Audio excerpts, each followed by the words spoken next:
सद्गुरु भगवान की जय। परम मंगलमय विश्वरूप परमात्मा को नमन करते हुए उपस्थित अध्यात्म प्रेमी सज्जनों, अपन सबको हृदय से नमन करते हुए आगे का उद्बोधन प्रारंभ करते हैं।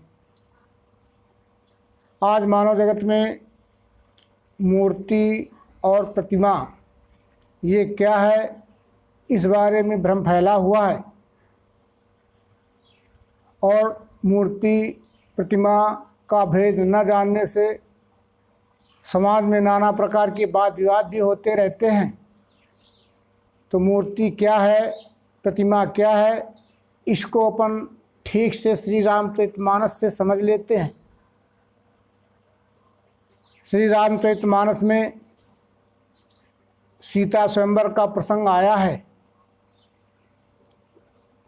वहाँ भगवान शंकर और पार्वती सीता स्वयंवर में आए हुए हैं और जनकपुर में जनक वाटिका में ठहरे हुए हैं और सीता अपनी गुरु माता पार्वती से मिलने गई हैं।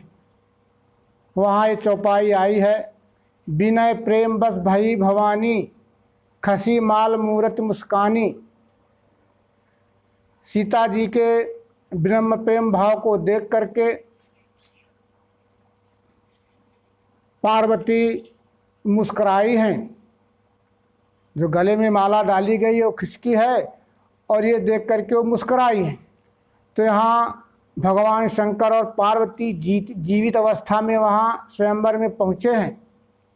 तो वहाँ मूर्त शब्द की पहचान कराई गई है। अब इसके बाद जब राजा जनक ने भगवान श्री राम को देखा है तो उनका संशय भ्रम खत्म हुआ है। तो वहाँ चौपाई आई है, मूरत मधुर मनोहर देखी, भयउ विदेहु विदेहु विशोखी। भगवान श्री राम की अद्भुत मूरत देखी है, यानी भगवान श्री राम को प्रत्यक्ष जीवित अवस्था में देखा है। तो उनका जो संशय भ्रम था वो खत्म हुआ है। यही बात भगवान श्री कृष्ण ने गीता अध्याय 14 4 नंबर श्लोक में कहा है, सब योनिन में कौनते उत्पन्न होए मूर्ति जो, उनका स्थान महत ब्रह्म बीज दाता पिता हूँ मैं। अब सब योनिन में योनियाँ हैं 4, उद्भिद स्वेदज अंडज जारज। जो 4 खाने की 84 लक्ष्य उनका जो विस्तार फैला हुआ है, तो इनमें जो मूर्तियां उत्पन्न होती हैं 4 खाने की 84 लक्ष्य का जो स्वरूप है यही मूर्तियां हैं। मैंने यानी प्रकृति में अक्षर रूप से पुरुषोत्तम भाव से बीजारोपण किया है, जिससे 4 खाने की 84 लक्ष्य योनियों का उद्भव हुआ है। खानियां हैं 4, उद्भिद स्वेदज अंडज और जारज। इनके भेद प्रकार हैं 84। स्थावर विंश लाक्षाणी जलजा 9 लक्षकम, कृमियो रुद्र लक्षाणी पक्षियो 10 लक्षकम, 300 लक्षाणी पशवा 4 लक्षाणी बानरा, ततो मनुष्य यौन प्राप्त विमुक्ता से विमुच्यते। ये उपासनांग 778 में बात आई है। ये 84 भेद प्रकार हैं। तो ये सब मूर्ति ही हैं। यानी मूर्ति उसे कहते हैं जिसमें किसी भी व्यक्ति का हाथ न लगा हो, वो स्वयंभू निर्मित हो। एक ये घास का पेड़ है, ये भी मूर्ति के अंतर्गत आता है। जितनी भी 4 खानियों की सृष्टि रचना ये मूर्ति है। अब प्रतिमा किसे कहते हैं इसको समझ लेते हैं। सीता स्वयंवर में मंडप सजाया गया है, तो वहाँ बात आई है, सुर प्रतिमा खंभन गढ़ काढ़ी, मंगल द्रव्य लिए सब ठाड़ी। तो जब मंडप सजाया गया है तो नाना प्रकार के काल्पनिक देवी देवताओं की प्रतिमा बना करके सजाया गया है, मंडप सजा हुआ है। तो प्रतिमा उसे कहते हैं जो किसी मनुष्य द्वारा निर्मित है। वो चाहे पत्थर की हो, चाहे धातु की हो, चाहे मिट्टी की हो, चाहे कागज की हो, चाहे लकड़ी की हो, यानी जो मनुष्यकृत है जिसको मनुष्य ने बनाया है वो प्रतिमा कहलाती है, और जो स्वयंभू है वो मूर्ति कहलाती है। ये हमें ध्यान रखना है। तो हमें मूर्ति पूजा करनी है, मूर्ति पूजा करनी है, लेकिन प्रतिमा का खंडन भी नहीं करना है, क्योंकि ये प्रतिमाएं हमारे महापुरुषों के गुण ज्ञान कर्म की क्या है, पहचान है। तो जहाँ भगवान श्री राम की प्रतिमा लगी हो वहाँ भगवान श्री राम का गुणगान करो, जहाँ भगवान शंकर की प्रतिमा लगी हो वहाँ भगवान शंकर का गुण ज्ञान समझो, जहाँ कर्ण की प्रतिमा लगी है वहाँ कर्ण का ज्ञान समझो। तो इस तरह से प्रतिमा क्या है, मूर्ति क्या है, ये हमें समझना है। अब प्रतिमा को यदि हम कुछ खिलाना चाहें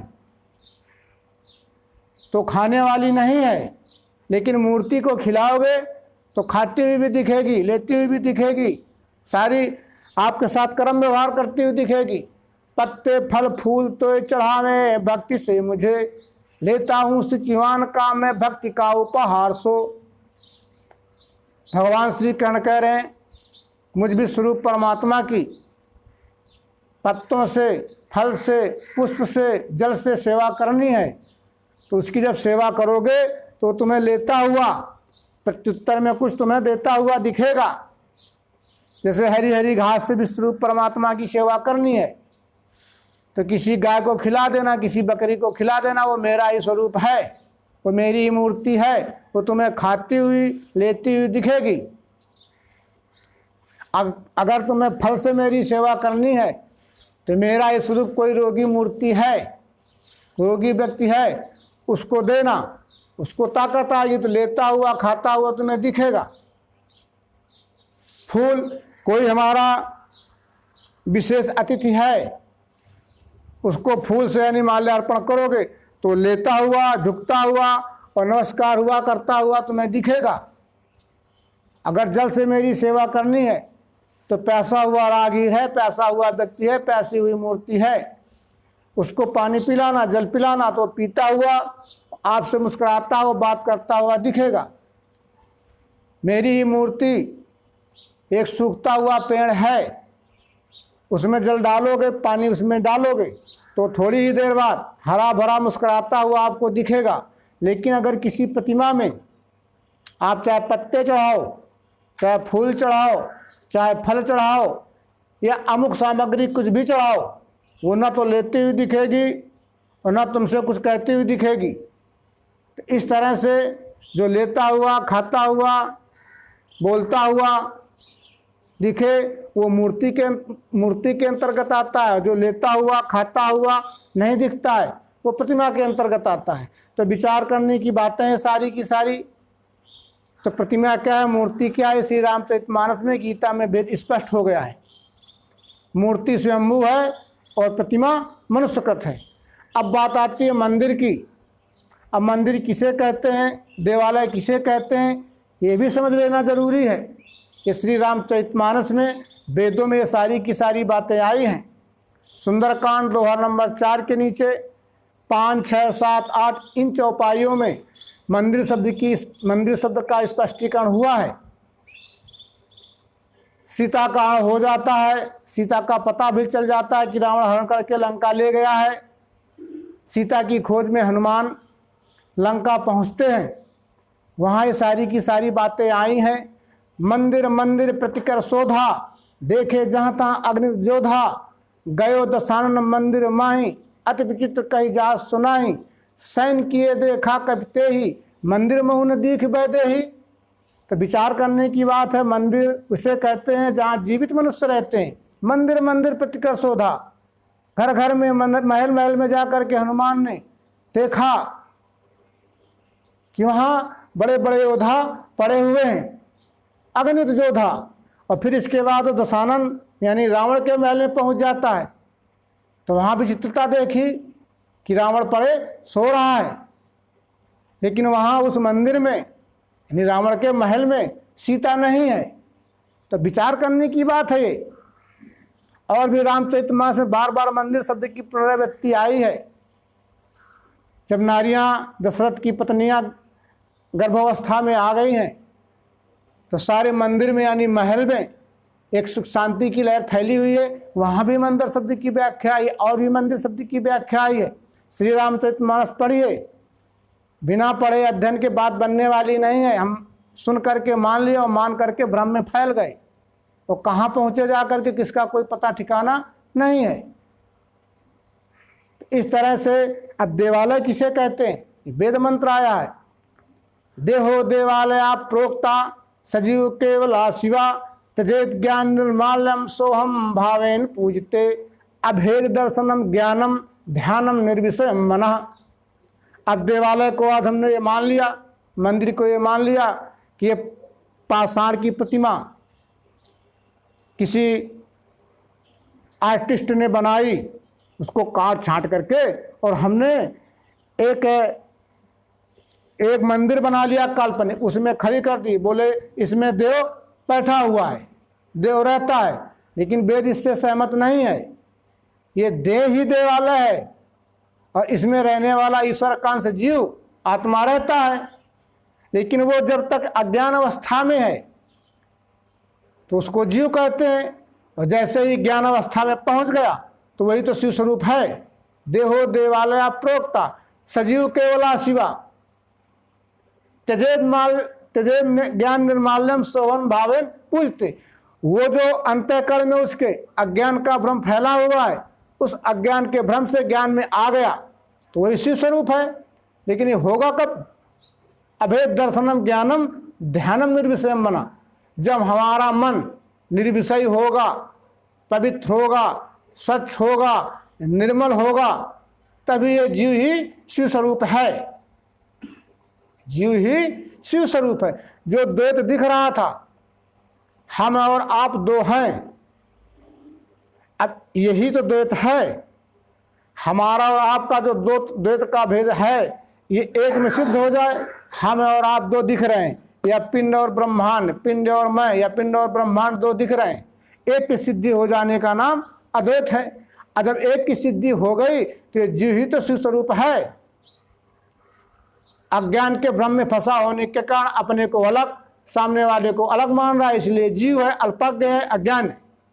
और जैसे ज्ञान विज्ञान के द्वारा जो पिंड में है वही ब्रह्मांड में, जो ब्रह्मांड में पिंड में, उसका दर्शन हो गया तो जीव ही शिव स्वरूप है। उसके रहने का ये क्या देवालय देह है। नवम बुद्ध अवतार नारायण भगवान श्री महाचतुन जी ने इसी रहस्य को तो स्पष्ट किया है सर्वांग योग के द्वारा कि जो पिंड में है वही ब्रह्मांड में, जो ब्रह्मांड में वही पिंड में है। पिंड ब्रह्मांड की एकता का दर्शन हो जाना ही तो अज्ञान भ्रम से मुक्ति हो जानी। अज्ञान भ्रम से मुक्त हो जाने का नाम ही संशय भ्रम से निवृत्ति है। जीव ब्रह्म की एकता हो गई, एको ब्रह्म द्वितीयो नास्ति की सिद्धि हो गई। तो ये सारी की सारी बातें आई हैं। अब इसके बाद और श्री रामचरितमानस में एक विशेष बात छिपी हुई है। हमने भगवान श्री राम को मान लिया कि वो प्रकट हुए हैं, उनका जन्म माता पिता के सहयोग से नहीं हुआ है। आज यही मानव जगत में भ्रम फैला हुआ है, लेकिन ऐसे प्रमाण श्री रामचरितमानस में अनेक हैं कि जहाँ भगवान श्री राम या चारों भाई गर्भ में आए हैं, उनका जन्म हुआ है, जन्म होने के बाद उन्होंने अपना अवतार कार्य किया है। तो श्री रामचरितमानस में ये भी प्रसंग आया, ये भी प्रमाण आए हैं कि भगवान श्री राम का जन्म हुआ है, वो प्रकट नहीं हुए। अब प्रकट होना, जन्म होना, ये दोनों में रहस्य भरा हुआ है। इसको अपन भी ठीक से समझ लेते हैं। यही विधि गर्भ सहित सब नारी, भाई हृदय हर्षित सुख भारी, जा दिन ते हरि गर्भ आए, सकल लोक सुख संपत्ति छाए। अब भगवान श्री राम यानी चारों तीनों रानियां यानी गर्भवती हुई। ये विधि गर्भ सहित सब नारी, भई हृदय हर्षित सुख भारी। और जा दिन ते हरि गर्भ आए, अब गर्भ में आए कि नहीं आए, सकल लोग सुख संपत्ति छाए। राज्य में चारों तरफ खुशियां की लहर दौड़ गई कि रानियां गर्भवती हो गई हैं। अब जब गर्भवती हुई हैं तो अवश्य जो सिस्टम प्रकृति का है उस सिस्टम से भगवान श्री राम का जन्म हुआ। इसके बाद जोग लगन ग्रहवार तिथि सकल भय अनुकूल चर अरु अचर हर्षजुत राम जन्म सुख मूल। जब किसी विशेष तेजांश विभूति का इस धराधाम में अवतरण होता है तो उसमें ग्रह योग, समय योग, स्थान योग, ये 3 योग होते हैं। तो वहाँ बात आई है जोग लगन ग्रह वार तिथि सकल भय अनुकूल चर अरु अचर हर्षजित राम जन्म सुख मूल। राम का जन्म हुआ। अब इसके बाद ये खबर जब दशरथ के पास जाती है आगे, तो दशरथ पुत्र जन्म सुनिकाना मानव ब्रह्मानंद समाना। जब दशरथ ने पुत्र का जन्म सुना यानी राम का जन्म सुना तो उनको ब्रह्मानंद हुआ, जैसे ब्रह्म की प्राप्ति हो गई। ये सारी की सारी बातें आई हैं। अब प्रकट शब्द किसे कहते हैं? प्रकट शब्द किसे कहते हैं? प्रकट कहते हैं कि कोई वस्तु है लेकिन हमें आंखों से नहीं दिख रही है तो वो अप्रकट है, और जब हमें आंखों से दिखने लगी तो प्रकट हो गई। तो जब तक शिशु माँ के गर्भ में रहता है तब तक वो हमें आंखों से प्रत्यक्ष नहीं दिखता है। रहता तो है लेकिन दिखता नहीं है। और जैसे जन्म होता है वैसे वो प्रकट हो जाता है, दिखने लगता है। तो लता भवन से प्रकट भय ते अवसर दो भाई। यानी जनकपुरी में जब गए हैं तो लताओं की ओट में थे, जब वो लताओं की ओट से बाहर आए तो प्रकट हो गए। अब अगर अवतार प्रकट होता है यानी राम भगवान प्रकट हुए हैं तो और भी लोग प्रकट हुए हैं। श्री रामचरितमानस सोरठा नंबर 14 के नीचे चा में सोरठा में आया है, बंदो विधिपत रेणु भवसागर जय कीन जहां संत सुधा सिद्धेनु प्रगटे खल विसुबारणी। अगर राम प्रकट हुए हैं तो खल भी प्रकट हुए हैं। अरे खल यानी जो अत्याचारी लोग होते हैं वो जब तक छिपे रहते हैं तब नहीं दिखते हैं, और जब किसी को लूटने के लिए खसोटने के लिए आते हैं तो प्रकट हो जाते हैं। राक्षस भी प्रकट होते हैं। जब तक वो छिपे रहते हैं नहीं दिखते हैं तब तक वो अप्रकट हैं, और जब दिखने लगे तो प्रकट हो गए। हनुमान भी तो लंका में प्रकट हुआ है। प्रकटे होते ही पर्वताकारा, वो पर्वत के समान प्रकट हुआ। तो ये सारी की सारी बातें हैं, इसको हमें ठीक से समझना है। अब बात यही फंसती है कि भगवान सबको बनाता है, सबका पालन करता है और सबको विलय करता है। ऐसा तो ही है, यानी विश्व रूप भगवान यानी सबको जन्म देता है, यानी उद्भव करता है, पालन करता है और सबको विलय कर लेता है। लेकिन आज क्या हो रहा है, हम स्वयं भगवान को बनाने लगे। आज हम स्वयं भगवान को बना रहे हैं, जबकि भगवान सबको बनाने वाला है। आज अगर भगवानों की संख्या गिनी जाए तो जितने मनुष्य नहीं उससे ज़्यादा भगवानों की संख्या होगी। अब वो भगवान को मनुष्य बना रहा है, कोई पत्थर का भगवान बना रहा है, तो कोई धातु का भगवान बना रहा है, तो कोई लकड़ी का भगवान बना रहा है, तो कोई कागज़ का भगवान बना रहा है। आज भगवान प्रिंटिंग प्रेस से बनाए जा रहे हैं, प्रिंटिंग मशीन से पैदा हो रहे हैं। एक प्रतिमाकार उस भगवान को बना रहा है और उसको हम खेलते हैं, खेलने के बाद तिरस्कार करके कहीं नदी नाले में फेंक देते हैं। विचार करने की बात है। तो ये भगवान शब्द ही रहस्य से भरा हुआ है, ये भगवान नाम ही रहस्य से भरा हुआ है। जब इसको हम विचार करके देखते हैं तो इसमें 4 व्यंजन 1 स्वर है। भासे भूमि, ये भगवान का स्पष्टीकरण उस नाम से। भासे भूमि यानी पृथ्वी। अब बोलो पृथ्वी नहीं होगी तो कुछ होगा? ये हाँ ना का जवाब दीजिए, विचार करिए। नहीं होगा कुछ। गा से गगन यानी आकाश, अगर आकाश अवकाश नहीं होगा तो कुछ होगा? वा से वायु, हवा नहीं होगी तो कुछ होगा? आ से अग्नि, यदि अग्नि नहीं होगी तो कुछ होगा? ना से नीर यानी जल नहीं होगा तो कुछ होगा? तो भगवान की तो व्याख्या ये वेदों ने कही है, यानी पृथ्वी जल अग्नि वायु आकाश, यही तो भगवान है। अगर पृथ्वी नहीं होगी तो इस धराधाम में कुछ भी नहीं होगा, ये विचार करके देखो। अगर जल नहीं होगा तो भी कुछ नहीं होगा। यदि शरीर में कैल्शियम की कमी हो जाती है तो बोले पृथ्वी तत्व की कमी हो गई, कैल्शियम की पूर्ति करो। इस शरीर में जल तत्व की कमी हो जाती है तो तुरंत ग्लूकोज लगाया जाता है, जल तत्व की पूर्ति की जाती है, नहीं एक क्षण शरीर नहीं रह सकता है। और इस ब्रह्मांड में भी इस तरह से देख लीजिए, पृथ्वी अगर आधार नहीं होगा तो कुछ होने वाला नहीं है। ये जो कुछ भी वनस्पतियों का उद्भव हो रहा है, अन्न का उद्भव हो रहा है, कहाँ से हो रहा है? पृथ्वी से हो रहा है। लेकिन पृथ्वी अकेले कुछ नहीं कर सकती, उसके साथ जल लगा हुआ है। अगर जल भी नहीं होगा तो भी कुछ नहीं हो सकता है। न पिंड में कुछ हो सकता है, न रहेगा, न ब्रह्मांड में कुछ हो सकता है। अगर गर्मी नहीं होगी, अग्नि नहीं होगी तो ये शरीर भी नहीं रह सकता है। जठराग्नि कमजोर हो जाती है, शरीर का पाचन बंद हो जाता है। इसी तरह से इस विराट में यदि गर्मी नहीं होगी तो कुछ भी नहीं हो सकता है। इसके बाद हवा नहीं होगी, वायु नहीं होगी, इस शरीर में खून का संचार नहीं होगा तो भी जीवन नहीं रह सकता। इस विराट में यदि वायु नहीं होगी तो भी कुछ संचार नहीं हो सकता है। इसके बाद अगर आकाश नहीं होगा, पोलापन खाली जगह स्पेस नहीं होगा तो भी कुछ नहीं होगा। इसमें नस नाड़ियाँ पोली नहीं रहेंगी, ठोस हो जाएंगी। हाड़ है, नाना प्रकार की जिसमें नस नाड़ियाँ हैं, ये अगर पोली नहीं होंगी तो भी जीवन नहीं रह सकता है। इस तरह से भगवान ये शब्द वैदिक शब्द है। भगवान ये वैदिक शब्द है, ये रहस्य से भरा हुआ है। इसी की व्याख्या और विस्तार में की गई है। इसी रहस्य को नवम बुद्ध अवतार नारायण भगवान श्री महावीर चैतन्य जी ने सर्वांग के द्वारा विस्तार से इसका स्पष्टीकरण करते हुए दर्शनिक लक्ष्य बोध कराया है। तो समझने का विषय है।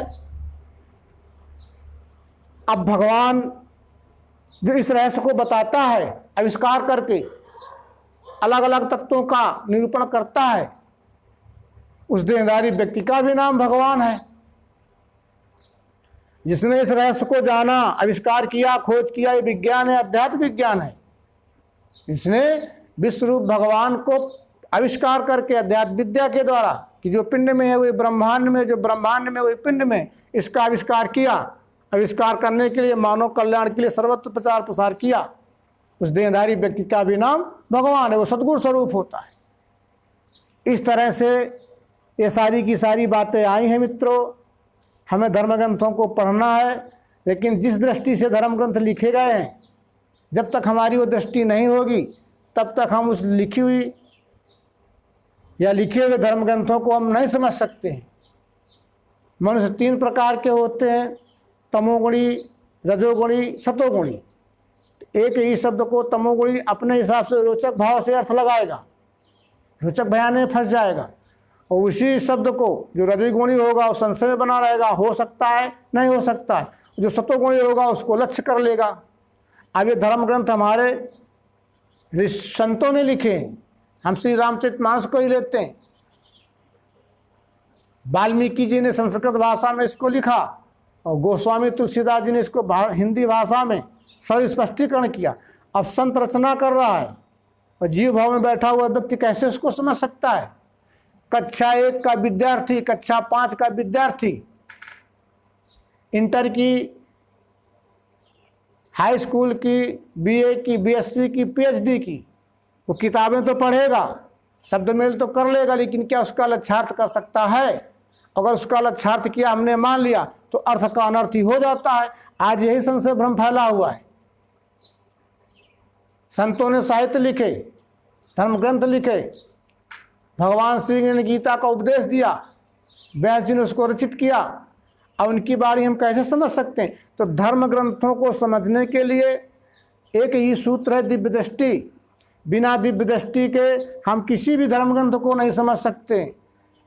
वो किसी भी भाषा में लिखा हो, चाहे वेद हो, चाहे स्मृतियाँ हो, चाहे श्रुतियाँ हो, चाहे पुराण हो, चाहे गीता हो, चाहे रामचरितमानस हो, चाहे गुरु ग्रंथ हो, चाहे पुराण हो या संत साहित्य हो, हम किसी भी का रहस्य समझ नहीं सकते हैं जब तक उनके समझने का सूत्र दिव्य दृष्टि हमें नहीं होगी।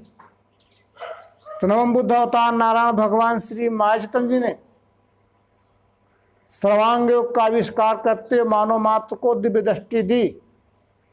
और जिनको ये प्रकाश आ जाता है तो सारे धर्मग्रंथ अपने आप दिखने लगते हैं कि नहीं, ये बात सब जगह लिखी है।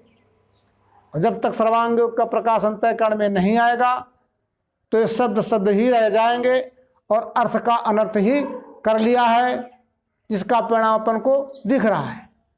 तो ये सारी की सारी बातें मित्रों हैं, इसको समझना है, इसको हमें किसी भी तरह से अन्यथा नहीं लेना है, क्योंकि सत्य कड़वा होता है, लेकिन अगर वो हजम हो जाए तो रोग ठीक होता है। इसी के साथ अपन सबको हृदय से नमन करते हुए वाणी को विराम देते हैं। सद्गुरु भगवान की जय।